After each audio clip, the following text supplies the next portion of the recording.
ನಮಸ್ಕಾರ ವೀಕ್ಷಕರೇ, ಯೋಗವನ್ನು ಬೆಟ್ಟದ ಮನೆ ಮದ್ದು ಕಾರ್ಯಕ್ರಮಕ್ಕೆ ತಮಗೆಲ್ಲರಿಗೂ ಸ್ವಾಗತ.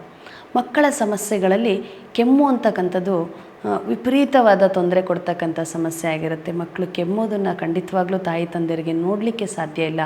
ಕಫದೋಷ, ಉಸಿರಾಟದ ಸಮಸ್ಯೆಗಳು, ವಿಪರೀತ ಕೆಮ್ಮಿನಿಂದ ಮಕ್ಕಳು ಬೆಳವಣಿಗೆ ಕುಂಠಿತ ಆಗ್ತಾಯಿದೆ. ಮಕ್ಕಳಿಗೆ ಯಾವುದೇ ಆಹಾರದ ಮೇಲೆ ಆಸಕ್ತಿ ಇಲ್ಲ, ದೇಹದ ತೂಕ ಕಡಿಮೆ ಆಗ್ತಾಯಿದೆ, ಉಸಿರಾಟದ ತೊಂದರೆಯಿಂದಾಗಿ ಮಗು ಬಳಲೋದಿನ ನಮ್ಮಿಂದ ನೋಡಲಿಕ್ಕಾಗ್ತಿಲ್ಲ. ಈ ರೀತಿ ಸಮಸ್ಯೆ ಹೆಚ್ಚಿನ ಮಕ್ಕಳಲ್ಲಿ ಕಾಡ್ತಾ ಇರುತ್ತೆ. ಯಾಕಿದೆಲ್ಲ ಸಮಸ್ಯೆ, ಯಾವ ಮಕ್ಕಳಲ್ಲಿ ಈ ರೀತಿ ತೊಂದರೆ ಕಾಣಿಸ್ಕೊಳ್ಳುತ್ತೆ ಅಂತ ಹೇಳಿದ್ರೆ, ಮುಖ್ಯವಾಗಿ ಗರ್ಭಿಣಿ ಸ್ತ್ರೀಯಿಂದ ಬರ್ತಕ್ಕಂಥ ಸಮಸ್ಯೆ ಇದಾಗಿರುತ್ತೆ. ಅಂದರೆ ತಾಯಿ ಗರ್ಭವತಿ ಇರುವಾಗ ತನ್ನ ದೇಹ ಅಶುದ್ಧವಾಗಿದ್ದು, ತನ್ನ ದೇಹದಲ್ಲಿ ಸಾಕಷ್ಟು ಸೋಂಕುಗಳನ್ನು ಹೊಂದಿದ್ದು ಮತ್ತು ದೇಹಕ್ಕೆ ವಿರುದ್ಧವಾದ ಆಹಾರ ಸೇವನೆಯನ್ನು ಹೊಂದಿದ್ದು, ತೀವ್ರ ಮಲಬದ್ಧತೆಯನ್ನು ಹೊಂದಿದ್ದು, ಹಾಗೆ ನೀರಿನ ಅಂಶದ ಕೊರತೆ ದೇಹದಲ್ಲಿದ್ದಾಗ ಮಗುವಿಗೆ ಅಲ್ಲಿ ಇರ್ತಕ್ಕಂಥ ಸೋಂಕುಗಳು ದೇಹವನ್ನು ಆವರಿಸಲಿಕ್ಕೆ ಶುರುವಾಗುತ್ತೆ.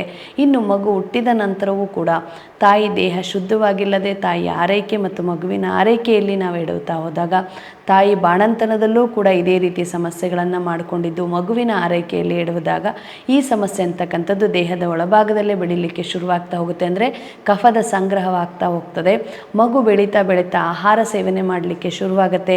ಆಗಲೂ ಕೂಡ ಮಗುವಿಗೆ ಮಲಬದ್ಧತೆ ಸಮಸ್ಯೆ ಹೆಚ್ಚಾಗಿರುತ್ತೆ. ಆಹಾರಗಳು ಸರಿಯಾಗಿ ಜೀರ್ಣಕ್ರಿಯೆ ನಡೀತಾ ಇಲ್ಲ, ದೇಹದ ಒಳಭಾಗ ಶುದ್ಧಿ ಇಲ್ಲ ಅನ್ನೋದು ಈ ಕಫವನ್ನು ಹೆಚ್ಚಿಗೆ ಮಾಡಲಿಕ್ಕೆ ಶುರುವಾಗ್ತಾ ಇರುತ್ತೆ. ಇದರಿಂದ ಮಗು ಆಗಾಗ ಕಫದೋಷದಿಂದ ಕೆಮ್ಮಿನ ಸಮಸ್ಯೆಗೆ ಬಲಿಯಾಗ್ತಾ ಇರುತ್ತೆ. ಹಾಗಾಗಿ ಈ ರೀತಿಯ ಸಮಸ್ಯೆ ಇದ್ದಾಗ ನೀವು ಯಾವೆಲ್ಲ ಮನೆಮದ್ದುಗಳನ್ನು ಮಾಡಿಕೊಂಡು ಈ ಕೆಮ್ಮನ್ನು ತಕ್ಷಣಕ್ಕೆ ನಿವಾರಣೆ ಮಾಡಿಕೊಳ್ಬಹುದು ಅದನ್ನು ಕೂಡ ನೀವು ತಿಳ್ಕೊಳ್ಬೋದು. ಜೊತೆಗೆ ಗರ್ಭಿಣಿ ಚಿಕಿತ್ಸೆ ಅಂತಕ್ಕಂಥದ್ದನ್ನು ಪ್ರತಿಯೊಬ್ಬ ಗರ್ಭಿಣಿ ಸ್ತ್ರೀಯು ಕೂಡ ಪಡೆದುಕೊಂಡು ದೇಹವನ್ನು ಕಾಪಾಡಿದ್ದೇ ಆದರೆ ಹುಟ್ಟೋ ಮಗುವಿಗೆ ಯಾವುದೇ ರೀತಿಯ ಅನಾರೋಗ್ಯಕರ ಸಮಸ್ಯೆಗಳು ಬರೋದಿಲ್ಲ. ಅದೇ ರೀತಿ ಬಾಣಂತಿ ಚಿಕಿತ್ಸೆಯನ್ನು ಪಡೆಯುವಂಥ ತಾಯಿಗೂ ಕೂಡ ತಾಯಿಯ ಆರೈಕೆ ಮತ್ತು ಮಗುವಿನ ಆರೈಕೆಯಲ್ಲಿ ಯಾವುದೇ ಸಮಸ್ಯೆಗಳು ಬರದೇ ಇರೋ ಹಾಗೆ ಕಾಪಾಡಬಹುದು. ಇನ್ನು ಈ ಕಫದೋಷವನ್ನು ನಿವಾರಣೆ ಮಾಡಿಕೊಳ್ಳಿಕ್ಕೆ ಯಾವೆಲ್ಲ ಮನೆಮದ್ದುಗಳು ಅಂತ ಹೇಳೋದಾದರೆ, ಇಲ್ಲಿ ತಾಯಿ ಎದೆ ಹಾಲನ್ನು ಕುಡಿಸ್ತಾ ಇದ್ದರೆ ತಾಯಿ ಕೂಡ ಈ ಮನೆಮದ್ದುಗಳನ್ನು ಮಾಡಿಕೊಳ್ಬೋದು. ಯಾಕೆಂದರೆ ತಾಯಿ ಎದೆ ಹಾಲಲ್ಲೇ ಸೋಂಕುಗಳು ಹರಡೋದ್ರಿಂದ ತಾಯಿ ಕೂಡ ಅದೇ ರೀತಿಯ ಮನೆಮದ್ದುಗಳನ್ನು ಅಥವಾ ಕಫದೋಷ ನಿವಾರಣೆ ಆಗ್ತಕ್ಕಂಥ ಸೋಂಕುಗಳನ್ನು ನಿವಾರಣೆ ಮಾಡ್ತಕ್ಕಂಥ ಮನೆಮದ್ದುಗಳನ್ನು ತಾಯಿ ಕೂಡ ಬಳಸೋದ್ರಿಂದ ಮಗುವಿನ ಹಾಲಿನ ಮುಖಾಂತರ ಮಗುವಿಗೆ ಇದು ಸೇರೋದ್ರಿಂದ ಸೋಂಕು ನಿವಾರಣೆ ಆಗಲಿಕ್ಕೆ ಸಹಾಯವಾಗುತ್ತೆ. ಅದೇ ರೀತಿ ಮಗುವಿಗೆ ಕೂಡ ಮಾಡಬೇಕಾಗಿರೋ ಮನೆಮದ್ದುಗಳೇನಪ್ಪ ಅಂತ ಹೇಳಿದ್ರೆ, ಒಂದು, ಮಗುವಿಗೆ ಪುರಾತನ ಕಾಲದಲ್ಲಿ ಮಸೆಣ್ಣೆ ಅನ್ನೋದನ್ನು ಮಾಡ್ತಾಯಿದ್ರು. ಆಗ ಹುಟ್ಟಿದಂಥ ಮಗುವಿನಿಂದ ಹಿಡಿದು ಬೆಳೆಯೋ ಮಕ್ಕಳ ತನಕ ಮಸೆಣ್ಣೆ ಅಂತ ಹೇಳಿದ್ರೆ ಶುದ್ಧ ಹರಳೆಣ್ಣೆಯನ್ನು ಎದೆ ಹಾಲಲ್ಲಿ ಮಸೆದು ಆ ಮಗುವಿಗೆ ಸೇವಿಸ್ತಾ ಇದ್ರು. ಹುಟ್ಟಿದ ಮಗುವಿಗೆ 2 ಹನಿ 3 ಹನಿ ಆದರೂ ಎದೆ ಹಾಲಲ್ಲಿ ತೆಗೆದು ಕುಡಿಸ್ತಾ ಇದ್ರು. ಸ್ವಲ್ಪ ಬೆಳೀತಾ ಬೆಳೀತಾ 5 ಹನಿ 10 ಹನಿ ಹಾಗೆ 1 ಚಮಚದವರೆಗೂ ಕೂಡ ಬೆಳವಣಿಗೆ ತಕ್ಕಂತೆ ಹೊಟ್ಟೆ ಶುದ್ಧತೆಯನ್ನು ಶುದ್ಧ ಹರಳೆಣ್ಣೆಯಿಂದ ಮಾಡ್ತಾಯಿದ್ರು. ಇದಕ್ಕೆ ಮಸೆಣ್ಣೆ ಅಂತ ಕೂಡ ಕರಿತೀವಿ. ಇದನ್ನು ಬೆಳಗ್ಗೆ ಎದ್ದ ತಕ್ಷಣ ತಾಯಿ ಎದೆ ಹಾಲು ಕುಡಿಸೋದಕ್ಕಿಂತ ಮುಂಚೆ ಮಾಡೋದ್ರಿಂದ ಮಗುವಿನ ಹೊಟ್ಟೆ ಶುದ್ಧೀಕರಣದ ಜೊತೆಗೆ ಕಫ ಹೊರಗೆ ಬರಲಿಕ್ಕೆ ಸಹಾಯವಾಗುತ್ತೆ. ಇನ್ನು ಮಗುವಿಗೆ ಅಭ್ಯಂಗ ಸ್ನಾನವನ್ನು ಮಾಡಿಸ್ತಾ ಇದ್ರಿ, ಎಣ್ಣೆ ಸ್ನಾನ. ಇತ್ತೀಚೆಗೆ ಅದು ಕೂಡ ಕಡಿಮೆ ಆಗ್ತಾ ಇದೆ. ಮಗುವಿನ ಎಣ್ಣೆ ಸ್ನಾನವನ್ನು ಕೊಬ್ಬರಿ ಎಣ್ಣೆ ಮತ್ತು ಹರಳೆಣ್ಣೆ ಸ್ವಲ್ಪ ತುಪ್ಪವನ್ನು ಕೂಡ ಬಳಸ್ಕೊಳ್ಬೋದು ಸೇರಿಸಿ ಬೆಚ್ಚಗೆ ಕಾಯಿಸಿ ಮಗುವಿನ ದೇಹದ ಮಸಾಜನ್ನು ಅಥವಾ ಅಭ್ಯಂಗ ಸ್ನಾನವನ್ನು ಮಾಡಿಸುವಂಥದ್ದು ಉತ್ತಮವಾದ ಕಫದೋಷ ನಿವಾರಣೆ, ಜೀರ್ಣಕ್ರಿಯೆ ಮತ್ತು ಸೋಂಕುಗಳ ನಿವಾರಣೆಗೆ ಕೂಡ ಇದು ಸಹಾಯವಾಗುತ್ತೆ. ಅಥವಾ ಯೋಗವನ ಬೆಟ್ಟದ ಮಕ್ಕಳ ಅಭ್ಯಂಗ ತೈಲವನ್ನು ಕೂಡ ನೀವು ಬಳಸ್ಕೊಳ್ಳೋದ್ರಿಂದ ಮಕ್ಕಳ ಶಕ್ತಿ ಕೂಡ ಹೆಚ್ಚಿಸ್ಕೊಳ್ಳಿಕ್ಕೆ ಸಹಾಯವಾಗುತ್ತೆ.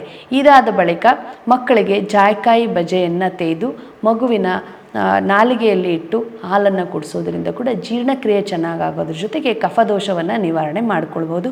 ಇದೆಲ್ಲ ಪುರಾತನ ಕಾಲದ ವಿದ್ಯೆ ಆದರೂ ಇತ್ತೀಚೆಗೆ ಮರ್ತಿರೋದು ಅಷ್ಟೇ ಸತ್ಯವಾಗಿದೆ. ನಂತರ ಮಗುವಿಗೆ ಸ್ನಾನದ ಬಳಿಕ ಶಾಖವನ್ನು ಕೊಡ್ತಾಯಿದ್ರು. ಅವಾಗೆಲ್ಲ ಸಾಂಬ್ರಾಣಿ ಶಾಖವನ್ನು ಕೊಡ್ತಾಯಿದ್ರು. ಆದರೆ ಇತ್ತೀಚೆಗೆ ಶುದ್ಧ ಸಾಂಬ್ರಾಣಿ ಸಿಗೋದೇ ಕಷ್ಟವಾಗಿದೆ. ಆದರೂ ಕೂಡ ತಾವು ಮನೆಯಲ್ಲಿ ಮಾಡಬೇಕಾಗಿರುವಂಥದ್ದು ಅಂತ ಹೇಳಿದ್ರೆ, ಬೆಳ್ಳುಳ್ಳಿ ಸಿಪ್ಪೆಯನ್ನು ಸಂಗ್ರಹ ಮಾಡಿಟ್ಕೊಳ್ಳಿ, ಸ್ವಲ್ಪ ಅರಿಶಿಣವನ್ನು ಬೆರೆಸಿಟ್ಕೊಳ್ಳಿ. ಬೆಳ್ಳುಳ್ಳಿ ಸಿಪ್ಪೆ ಮತ್ತು ಅರಿಶಿಣವನ್ನು ನೀವು ಬಳಸೋದ್ರಿಂದ, ಜೊತೆಗೆ ತುಳಸಿ ಎಲೆಗಳನ್ನು ಒಣಗಿಸಿ ಪುಡಿ ಮಾಡಿಟ್ಕೊಳ್ಬೋದು. ಮಗುವಿಗೆ ಶಾಖ ಕೊಡುವಾಗ ಈ ಒಂದು ಮಿಶ್ರಣವನ್ನು ಕೆಂಡದ ಮೇಲೆ, ಬೆಂಕಿಯ ಮೇಲೆ ಹಾಕಿ ಹಾಕಿ ಸ್ವಲ್ಪ ಮಟ್ಟಿಗೆ ಮಗುವಿಗೆ ಶಾಖ ಕೊಡುವಂಥದ್ದು. ಇದನ್ನು ಕುಡಿಸೋದು ಬೇಡ, ಅಂದರೆ ಹೊಗೆ ಕುಡಿಸೋದು ಬೇಡ ಮಗುವಿನ ದೇಹಕ್ಕೆ ಸ್ವಲ್ಪ ಮಟ್ಟಿಗೆ ಶಾಖವನ್ನು ಕೊಡೋದ್ರಿಂದ ಕೂಡ ಕಫದೋಷ, ಶೀತ ವಾತಾವರಣದಿಂದ ಮಗುವನ್ನು ಕಾಪಾಡಲಿಕ್ಕೆ ಕೂಡ ಸಹಾಯವಾಗುತ್ತೆ. ಇವೆಲ್ಲವೂ ನೀವು ಮಗು ಹುಟ್ಟಿದಂಥ ಮಕ್ಕಳಿಗೆ ಮಾಡ್ತಕ್ಕಂಥದ್ದಾದರೆ, ಇನ್ನು ಬೆಳೀತಾ ಆಗುವಂಥ ಮಕ್ಕಳಿಗೂ ಕೂಡ ಅಭ್ಯಂಗ ಸ್ನಾನ ಮತ್ತು ಹೊಟ್ಟೆ ಶುದ್ಧೀಕರಣವನ್ನು ನೀವು ಮಾಡ್ಕೊಳ್ಬೋದು. ಅದಲ್ಲದೆ ಯಾವುದೆಲ್ಲ ಮನೆಮದ್ದುಗಳು ಅಂತ ನೋಡೋದಾದರೆ, ಅರಿಶಿನ ಪುಡಿಯನ್ನು ಜೇನು ಬೆರೆಸಿ ಮಕ್ಕಳಿಗೆ ಬೆಳಗ್ಗೆ ಸಾಯಂಕಾಲ ನಾಲಿಗೆ ಮೇಲೆ ಸವರೋದ್ರಿಂದ ಎಲ್ಲ ರೀತಿಯ ಕೆಮ್ಮುಗಳನ್ನು ನೀವು ನಿವಾರಣೆ ಮಾಡಿಕೊಳ್ಬೋದು. ಎಳೆಯದಾದ ಹರಳಿ ವೃಕ್ಷದ ತೊಗಟೆಯ ನುಣುಪಾದ ಚೂರ್ಣವನ್ನು ಜೇನಿನಲ್ಲಿ ಬೆರೆಸಿ 5ರಿಂದ 6 ದಿನಗಳವರೆಗೆ ಮಕ್ಕಳಿಗೆ ನಾಲಿಗೆ ಮೇಲೆ ಸವರೋದ್ರಿಂದ ಕೆಮ್ಮು ಕಡಿಮೆ ಆಗುತ್ತೆ. ಹಸಿ ಶುಂಠಿ ರಸ ಜೇನು ಬೆರೆಸಿ ಸೇವಿಸಲು ಕೊಡುವುದರಿಂದ ಕೆಮ್ಮನ್ನು ನಿವಾರಣೆ ಮಾಡಬಹುದು. ಒಣಗಿದ ದಾಳಿಂಬೆ ಸಿಪ್ಪೆಯ ಚೂರ್ಣದಲ್ಲಿ ಜೇನು ಬೆರೆಸಿ ಮಕ್ಕಳಿಗೆ ಕೊಡೋದ್ರಿಂದ ಕೆಮ್ಮು ಕಡಿಮೆ ಆಗುತ್ತೆ. ಅದೇ ರೀತಿ ತುಳಸಿ ರಸ, ದೊಡ್ಡಪತ್ರೆ ರಸ ಮತ್ತು ವೀಳ್ಯದೆಲೆ ರಸ, ಈ 3 ಎಲೆಗಳ ರಸವನ್ನು ತೆಗೆದು ಆ ರಸಕ್ಕೆ 1-2 ಹನಿ ಜೇನನ್ನು ಬೆರೆಸಿ ಮಕ್ಕಳಿಗೆ ಸೇವಿಸೋದ್ರಿಂದ ಕೂಡ ಕಫವನ್ನು ನಿವಾರಣೆ ಮಾಡಬಹುದು. ಇದೆಲ್ಲದರ ಜೊತೆಗೆ ಮಕ್ಕಳಿಗೆ ತಂಪು ಮಾಡೋದು ಅತಿ ಮುಖ್ಯವಾಗಿರುತ್ತೆ. ಕಫ ಬೇರೆ, ತಂಪು ಬೇರೆ, ಶೀತ ಬೇರೆ, ಇದನ್ನು ನೀವು ಆಲೋಚನೆ ಮಾಡಬೇಕು.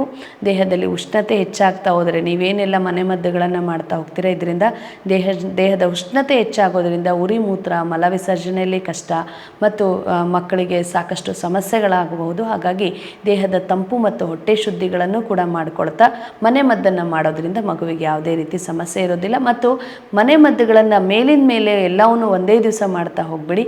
ದಿನಕ್ಕೆ ಸ್ವಲ್ಪ ಮಟ್ಟಿಗೆ ನೀವು ಮಾಡೋದ್ರಿಂದ ಮಗುವಿಗೆ ಯಾವುದೇ ರೀತಿ ಸಮಸ್ಯೆ ಇರೋದಿಲ್ಲ. ಇನ್ನು ಹೆಚ್ಚಿನ ಸಮಸ್ಯೆ, ದೀರ್ಘಾವಧಿಯಿಂದ ಮಗುವಿಗೆ ಅಸ್ತಮ ಸಮಸ್ಯೆ ಇದೆ, ಚಿಕ್ಕ ವಯಸ್ಸಲ್ಲೇ ಈ ಸಮಸ್ಯೆ ಕಾಣಿಸ್ಕೊಂಡಿದೆ, ಸಾಕಷ್ಟು ವೈದ್ಯರ ಬಳಿ ಹೋಗಿದ್ದೀವಿ, ಯಾವುದೇ ರೀತಿ ಪರಿಹಾರ ಸಿಕ್ಕಿಲ್ಲ, ಇನ್ನು ಹಾಗೆ ಹೆಚ್ಚಿನ ಶೀತ, ಜ್ವರ, ನೆಗಡಿ, ಕೆಮ್ಮು, ಈ ರೀತಿ ಹಲವಾರು ಸಮಸ್ಯೆಗಳಲ್ಲಿ ಮಗು ಬಳಲ್ತಾ ಇದೆ ಅಂತ ಹೇಳಿದ್ರೆ ಆತಂಕ ಪಡೋ ಅವಶ್ಯಕತೆ ಇಲ್ಲ. ಯೋಗವನ ಬೆಟ್ಟದ ಚಿಕಿತ್ಸೆಯಿಂದ ದೀರ್ಘಕಾಲದ ಸಮಸ್ಯೆಗಳನ್ನು ಪರಿಪೂರ್ಣವಾಗಿ ಗುಣಪಡಿಸ್ಕೊಳ್ಳೋಂಥ ಶಕ್ತಿ ಇದೆ. ತಾವು ಯಾವುದೇ ಸಮಸ್ಯೆಗಳಿದ್ದರೂ ಕೂಡ ನೇರ ಭೇಟಿಯ ಮುಖಾಂತರ ಚಿಕಿತ್ಸೆಯನ್ನು ಪಡೆದುಕೊಳ್ಬಹುದು. ಚಿಕಿತ್ಸೆಗೆ ಬರಬೇಕಾಗಿರುವಂಥ ಸ್ಥಳಗಳು: ಬೆಂಗಳೂರಿನ ಕನಕಪುರ ರಸ್ತೆ, ಕುಣಿಗಲ್ನ ಕೇವರ್ಲಿ, ಬೋರ್ಸಂದ್ರ, ಚಿತ್ರದುರ್ಗದ ಸೀಬಾರ ಮತ್ತು ಬಾಗಲಕೋಟೆಯ ನವನಗರದಲ್ಲಿ ಶಾಖೆಗಳಿದೆ.